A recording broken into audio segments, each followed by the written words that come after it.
What did eating out mean in the 1970s? It wasn't just grabbing a quick bite, it was an experience. The neon lights, the smell of sizzling steak, the laughter echoing from vinyl booths, every meal felt special. Before fast food took over, these places brought families together and filled America with flavor and warmth. So let's turn back the clock and revisit 20 forgotten restaurants from the 1970s we wish would come back. Before there was a Happy Meal, there was Burger Chef, the fast food chain that practically invented it. Born in Indianapolis back in 1954, Burger Chef grew into a nationwide favorite by the early 70s, serving up juicy burgers, crispy fries, and a bit of magic on every tray. At its peak, there were more than 1,000 locations, each glowing with that familiar orange and brown color scheme that just felt like the 70s. They had something called the Works Bar, where you could build your burger any way you liked. More onions, extra pickles, or a big squiggle of mustard that always managed to drip down your hand. And who could forget their fun meals?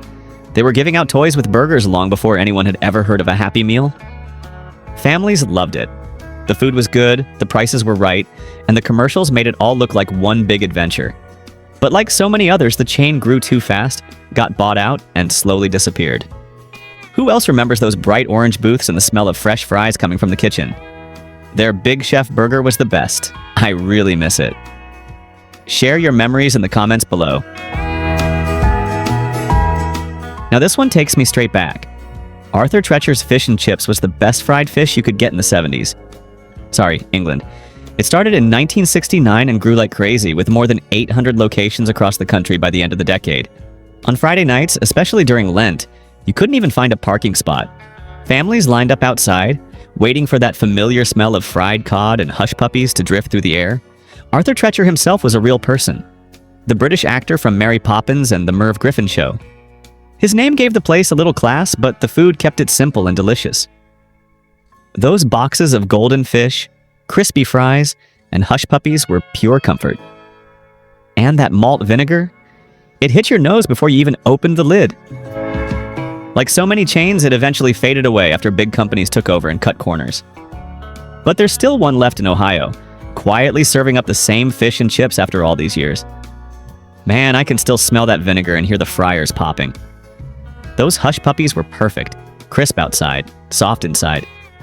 If you were lucky enough to eat there back then, tell me what you ordered most. I'd love to hear your memories. If you grew up in the 1960s or 70s, you probably remember spotting that big red barn-shaped building long before you pulled into the parking lot.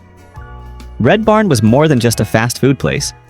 It looked like something straight out of a postcard from small-town America. Those tall peaked roofs, big glass windows, and glowing lights made it stand out from anything else on the road. Started in 1961 in Ohio, Red Barn became famous for its Big Barney and Barn Buster burgers. Huge, juicy, and cooked fresh. They also served fried chicken, fish sandwiches, and one of the first salad bars anyone had ever seen. You'd grab your tray, fill up your cup, and take a seat by the window while the smell of burgers and fries filled the air. By the early 70s, there were hundreds of Red Barns across the country. But like many others, it didn't last.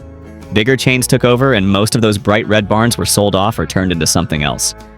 If you ever drive by an old barn-shaped building and feel a little tug of nostalgia, you probably know why.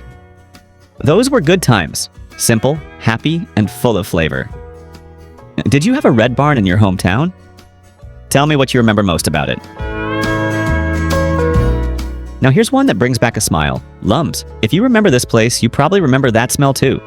Hot dogs steamed in beer, buttered buns, and a little bit of mischief in the air. Started in Miami Beach in 1956, Lums hit its stride in the 1970s when people wanted something a little more relaxed than fine dining, but a step up from drive-thru burgers. The place had a cozy, pub-like vibe. Dark wood walls, red booths, and cold beer mugs that frosted over the second they hit your table.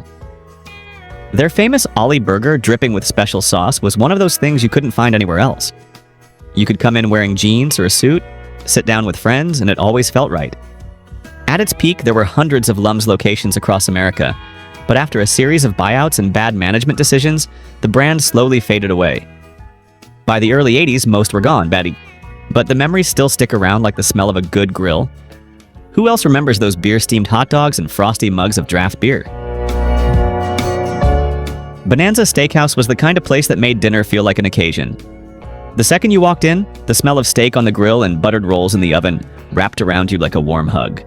Founded in 1963 by Dan Blocker, better known as Hoss Cartwright from the TV show Bonanza, the restaurant carried that same down-to-earth Western spirit. Hearty food, friendly people, and prices that made families feel welcome. Everyone remembers that legendary salad bar. Rows of lettuce, pasta salad, cottage cheese, and every dressing you could imagine. Kids loved stacking their plates higher than they should, while parents finally got a break from cooking. It wasn't fancy, but it was everything you wanted from a night out. By the late 70s, there were hundreds of Bonanza locations across America, and each one had that familiar glow of comfort and togetherness. The food was good, the laughter was real, and the portions were generous, just like the people who went there. Think back to those trays clattering, the sound of the grill, and that first bite of steak after a long week. It wasn't just dinner, it was family time, and that's something you can't put a price on. If Bonanza was a family treat, then Ponderosa was a full-blown tradition. Walking into one in the 1970s meant being hit with the smell of sizzling steak and warm dinner rolls before you even reached the counter. The booths were filled with chatter, the salad bar stretched endlessly, and everyone, kids and adults alike, left with a full belly and a smile. The restaurant took its name from the famous Bonanza Ranch on TV, and it carried that same Western hospitality. The buffet had everything: fried chicken, mashed potatoes, corn, Jell-O, and pudding cups stacked in ice-filled trays. You could load your plate higher than you should and still go back for seconds. For families, it was affordable, filling, and somehow always felt special. By the 1990s, there were hundreds of Ponderosa locations across America, places where birthdays, Sunday dinners, and road trips always seemed to end. The company may have changed hands, but the memories stayed right where they belonged. You can almost smell that steak sauce again, can't you? The laughter, the clinking plates, the soft hum of family conversation. It was simple, it was warm, and it was the kind of comfort that sticks with you for life. Sizzler was the kind of place that made you feel like you were treating yourself, without needing a special occasion. The smell of grilled steak, baked potatoes, and that famous cheese toast hit you the second you walked through the door. Founded in California, Sizzler was all about good food at a good price, and by the 1970s, it had become a family favorite across America. You'd grab a tray, order your steak, and then head to what everyone really came for: the salad bar. It wasn't just lettuce and dressing, it was an adventure. There were pasta salads, soups, crispy bacon bits, and croutons that somehow always tasted better at Sizzler. And for dessert, the soft-serve ice cream machine that kids treated like a treasure chest. The meals were simple: Malibu chicken, shrimp, or a perfectly cooked sirloin, but they felt like a feast. Families filled the booths every weekend, laughing, talking, and going back for just one more plate. If you ever tore into that warm cheese bread or loaded your baked potato to the brim, you know exactly why people loved this place. Sizzler wasn't fancy, it was familiar, friendly, and full of flavor. If Sizzler was the family dinner spot, then steak and ale was where the grown-ups went to feel a little fancy. Dim lights, dark wood, the glow of a candle on every table. It was the kind of place where you dressed up just a bit, even if it was only for a weekday dinner. Founded in 1966, steak and ale brought a touch of old-world charm to Middle America, giving ordinary folks a taste of what felt like fine dining, without the fine dining prices. The atmosphere was cozy and intimate, with leather booths and a bar that smelled faintly of oak and whiskey. Waiters wore vests, salads came in chilled wooden bowls, and the baked potatoes were the size of a fist. Their steak and ale combo, a tender cut of beef paired with a frosty mug of beer, was a signature dish that summed up everything the restaurant stood for: hearty, simple, and comforting. It became a favorite spot for anniversaries, date nights, and quiet celebrations. Couples lingered over dessert, enjoying a slice of chocolate cake or sipping coffee while soft jazz played in the background. But as the dining landscape changed in the late 1980s, steak and ale couldn't keep up. Today, only a few locations remain, but those who remember still think of it fondly, not just for the food, but for the feeling. You can still picture those dim lights and hear the clink of silverware, can't you? A perfectly cooked steak, a glass of wine, and that easy conversation that only happened when life moved a little slower. Few sights were more comforting on a family road trip than that bright orange roof and blue spire of a Howard Johnson's restaurant. It was a beacon on the highway, a promise of warm food, clean restrooms, and maybe, if you were lucky, a scoop of ice cream before heading back on the road. Founded by Howard Deering Johnson, the chain became a true American icon by the 1960s and 1970s, when it seemed every interstate exit had one. Inside, the booths were bright. The waitresses wore cheerful uniforms, and the menu was full of familiar favorites. Fried clam strips, buttered hot dogs on split-top buns, and of course those 28 famous flavors of ice cream. To a kid, that menu was pure magic. It wasn't just a restaurant, it was part of the American journey. Families in station wagons stopped in for breakfast before long drives. Travelers ordered coffee and pie at midnight, and vacationers made memories over sundaes and sandwiches. But as fast food chains like McDonald's and Burger King took over, the sit-down style of Howard Johnson's began to fade. Most closed by the early 2000s, leaving behind only stories and faded postcards. Still, just the thought of that orange roof brings it all rushing back. The hum of the highway outside, the smell of coffee and fried clams, and the sweet reward of a cone after a long day's drive. If you were a kid in the 1970s, the Ground Round was more than just a restaurant. It was a playground where you were actually allowed to make a mess. You'd walk in and see peanut shells scattered across the floor, cartoons like Woody Woodpecker playing on small TV screens, and tables full of kids laughing with ice cream smeared across their faces. It was loud, chaotic, and absolutely perfect. Started in 1969 by the Howard Johnson Company, the Ground Round was one of the first places to blend casual dining with entertainment. Parents could relax with burgers and beer while the kids tossed peanut shells, munched on popcorn, and shouted over Bingo the Clown, the restaurant's beloved mascot. It had a lively carnival-like spirit that made every visit feel like a celebration. And who could forget the pay what you weigh promotion? Kids literally stepped on a scale to determine the cost of their meal. A clever gimmick that's impossible to imagine today, but unforgettable for those who lived it. By the late 70s, the Ground Round was booming, with hundreds of locations packed every weekend. But changing times and ownership troubles dimmed its light. Still, if you ever see peanut shells on the floor or hear that old jingle in your head, you can't help but smile. Remembering a time when dinner out meant laughter, cartoons, and pure childhood joy. If this video brought back some memories, go ahead and give it a like. It really helps the channel. Now here's a name that still makes Southerners smile. Minnie Pearl's Chicken. Launched in the late 1960s, it was the brainchild of country comedian Minnie Pearl and businessman John J. Hooker, who dreamed of creating a fried chicken empire to rival Colonel Sanders. For a short while, it actually looked like they might pull it off. Each restaurant had Minnie's smiling face on the sign, complete with her signature hat and dangling price tag. Inside, it was pure Southern charm. Checkered tablecloths, friendly staff, and that unmistakable smell of chicken frying in hot oil. The menu was simple but irresistible. Crispy fried chicken, biscuits, gravy, and sweet tea so strong it could stand on its own. At its peak, there were hundreds of locations opening across the country almost overnight. But the company grew too fast and soon the dream collapsed under its own success. Within a few years, most of the restaurants were gone, leaving behind nothing but the stories and a few grease-stained memories. If you ever had Minnie Pearl's fried chicken, you know how good it was. Crunchy, juicy, and full of that southern warmth. It might have been short-lived, but folks still talk about it like it was yesterday. There was never another restaurant quite like the Kapok Tree Inn. Tucked away in Clearwater, Florida, it looked less like a dining spot and more like something straight out of a fairy tale. Opened in the 1950s and booming through the 1970s, it was famous not just for its food, but for the experience. A magical blend of gardens, fountains, chandeliers, and southern charm.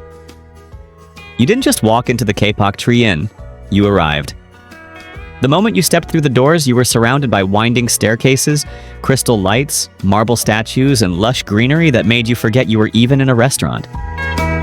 Families would wander the garden paths while waiting for a table, snapping photos under the enormous kapok tree that gave the place its name. The menu was classic comfort dining: fried shrimp, prime rib, baked potatoes, and big slices of cake served on gleaming silver trays. But the real show was the setting. The way the lights sparkled on the fountains, or how every meal felt like a celebration, even if it was just a Tuesday night. By the late 1980s, changing taste and the high cost of maintaining such elegance brought the curtain down.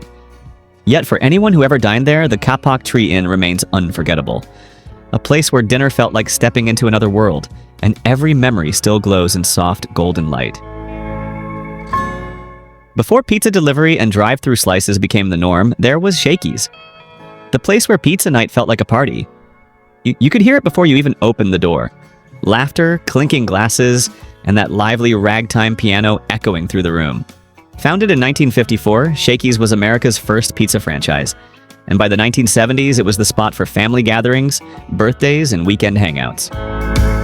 The pizzas came hot and thin, loaded with toppings and bubbling cheese. But what made Shakey's unforgettable were the extras. The crispy fried chicken, and those golden mojo potatoes everyone fought over. You could grab a slice, watch silent comedy films on the wall, and join in the sing-alongs led by cheerful staff who always seemed to be having as much fun as the customers. By the mid-1970s, Shakey's had hundreds of locations across the country, each one buzzing with energy and music. But as trends shifted and new pizza chains arrived, that lively atmosphere began to fade. Still, if you ever spent a Friday night at Shakey's, you remember it. The sound of the piano, the smell of fresh dough, and the joy of sharing a simple meal that somehow felt like the best night of the week. If you were a kid in the late 1970s or early 80s, ShowBiz Pizza Place was pure magic. A wild mix of flashing lights, clanging arcade games, and the smell of hot, cheesy pizza drifting through the air. It wasn't just a restaurant, it was an event. The moment you stepped inside, you were greeted by the sound of laughter, music, and the whirring of ticket machines spitting out prizes you couldn't wait to claim. The real stars, of course, were the Rock-a-Fire Explosion, a full band of animatronic animals that played pop songs and cracked jokes while kids sang and danced along. For a generation raised on Saturday morning cartoons, this was heaven on earth. Parents could relax over pizza and pitchers of soda, while the kids disappeared into a world of blinking lights and arcade machines that ate every quarter they had. The pizza itself, maybe not gourmet, but it didn't matter. It tasted like childhood. A little greasy, a little sweet, and somehow perfect after a few rounds of Pac-Man. By the mid-1980s, ShowBiz merged with Chuck E. Cheese, and the brand slowly vanished. But for those who were there, nothing compares to that electric, joyful chaos. The birthday songs, the flashing lights, and the feeling that for one night the whole world revolved around pizza and play. Before every town had a dozen pizza chains, there was Pizza Inn, the cozy, no-frills spot that felt like home. Founded in 1958 by two brothers from Texas, Pizza Inn hit its stride in the 1970s, when the family pizza night became an American ritual. You didn't just come for a slice, and you came for an evening. Inside, the red and white checkered tablecloths, the hum of conversation, and the flicker of jukebox lights made it feel warm and familiar. You could smell the dough baking before you even sat down. Kids filled their cups with cola from the fountain, while parents shared stories over a pitcher of beer. And when the pizza finally arrived, hot, bubbling, loaded with toppings, it was always worth the wait. Pizza Inn was one of the first to offer a buffet-style setup, a dream for any hungry kid. Long tables lined with pizza after pizza, pepperoni, sausage, veggie, and the occasional experimental creation that everyone grabbed just to try. At its peak, Pizza Inn stretched across small towns and cities alike, the kind of place where high school teams went after games and first dates happened over a shared pie. Though many locations are gone, the memories remain fresh, laughter echoing off tile floors, the scent of garlic butter, and the comforting feeling that for a few bucks you could fill your belly and your heart at the same time. You can almost see it now. A family laughing over a booth, kids fighting over the last slice, and an old song playing on the jukebox. Simple times, good food, and memories that still taste warm today. Still with us on this nostalgic journey? Drop a yes in the comments so we know you're enjoying it. Back in the 1970s, Sambo's was one of those places where breakfast just felt right. You could smell the bacon and coffee before you even walked through the door, and the sound of clinking dishes and friendly chatter filled the air. Founded in 1957 in Santa Barbara, it grew quickly across America, known for its pancakes stacked high and prices that didn't hurt your wallet. The walls were lined with bright cartoon murals from the children's book, The Story of Little Black Sambo. Innocent to many back then, but later a source of controversy that overshadowed the restaurant's success. For a while, though, it was the go-to spot for early risers, families after church, or truck drivers looking for a hot meal before hitting the road again. Sambo's was famous for big breakfasts, pancakes with syrup that pooled on the plate, golden hash browns, and eggs cooked just the way you liked. The waitresses called you Han, and you always left full. By the 1980s, changing times and public pressure brought the chain to an end. But for those who remember, the memories stick. A warm booth, a steaming cup of coffee, and a breakfast that started your day with a smile. In Baltimore and across Maryland, mornings once began with the comforting clink of cups and saucers inside a white coffee pot junior. It wasn't glamorous, and it didn't try to be. That was its charm. With its glowing neon sign promising good food fast, this little diner chain became a second home for locals, truckers, and early risers who wanted hot coffee, hearty breakfasts, and a familiar face behind the counter. The smell hits you the second you open the door. Fresh coffee brewing, bacon sizzling, and maybe a hint of toast browning on the griddle. The booths were vinyl and cracked in all the right places, and the waitresses called you Han without even thinking about it. For a few dollars, you could get eggs, pancakes, or a slice of homemade pie and sit as long as you liked. In the 1960s and 70s, White Coffee Pot Jr. was part of Baltimore's daily rhythm, a gathering spot where construction workers, families, and retirees shared the same tables and the same stories. But as fast food drive-thrus took over, those long, easy mornings started to fade. Today, only a few traces remain. But for many Baltimoreans, the memory of a steaming mug at White Coffee Pot Jr. still feels like home. Warm, simple, and brewed just right. Before Marriott became a household name for hotels, it was known for something much humbler, a chain of family restaurants called Hot Shops. Founded in 1927 by J. Willard and Alice Marriott, it was a local favorite around Washington, D.C., and by the 1970s it had turned into a beloved American tradition. The best part? You didn't even have to leave your car.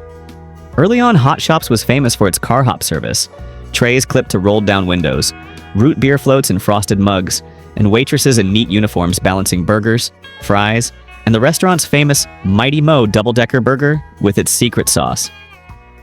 Inside, the booths were cozy, the pies were homemade, and every meal felt made with care. By the 1970s, many Hot Shops had grown into full family restaurants where the food was hearty, and the service always came with a smile. Families stopped in after Sunday service, teens cruised through on dates, and regulars never had to tell the waitress their order. She already knew. You can almost hear the sizzle of the grill and the clink of coffee cups again, can't you? Simple food, friendly faces, and that small-town feeling right in the middle of a busy world. That's what made Hot Shops unforgettable.